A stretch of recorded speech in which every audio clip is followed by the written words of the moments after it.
برا گەورەکەم 5-6 مناڵی خۆی و ژنەکەی 8. 4 برا و زیاتر لە 10 کەس لە خانەوادەکەی ئەنفالن.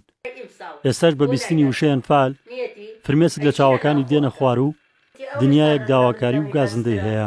ئەنفال لە فکرە چییە؟ ئەوەی ئەنفال کراوە جوولەکە نەکرا مەگە و غەزە کرایە کێش کردی ئەمانە کردانەوە ئێستا ئاواوە ئێمەکەن. ئەو مستەشارەوە براکامری داوا دەسەوە ئێستا ژنە شەیدە ژنەکەی شەیدا ناسەنێ حکومەتی چی؟ لە چەمچەماڵ و دەوروبەری کە بە پایتەختی ئەنفال ناسێنراوە ڕوو لە هەر گەڕەکێکی بکەی چەندین چیرۆکی تراژیدی تاوانی ئەنفال لە نێو ماڵەکاندا زیاتر لە 30 ساڵە ئازاریان دەدات. ئەم خاتوونە پێش ئەنفال باوکی گیانی لەدەستداوە و برا گەورەکەیشی بەر شاڵاوەکانی ئەنفال کەوتووە. ئێستا بەتەنیا لە خانۆکی گەڕەکێکی ناحی شۆڕش دەژی.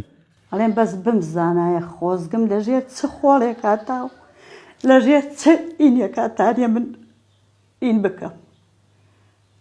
براکەم بەس جەنازەکەیان بدایە دەستمەوە وەک ئەم دایکم ئەلەیا بمنێژای بڕایمە سەر قەورەکەیەوە نەکەم گەرەک ئیتر هیچ تشتێت. بەخوا براکەی من برا ئەمە نەخۆشمانی گەرەکوی ئەمە نەشری لە دڵمانە مەگەر خوا بزانێ هیچ بکەین.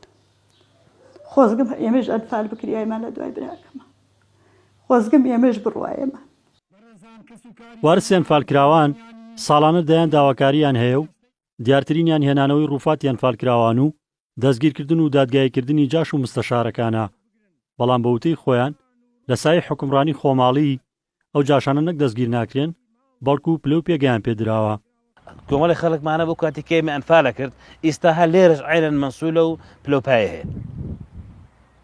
بە هەمومان هەموو ساڵێکیادی ئەنفال کراوە داواکاریمانەوە بووە تۆنداران دادگای برێن نەکراون.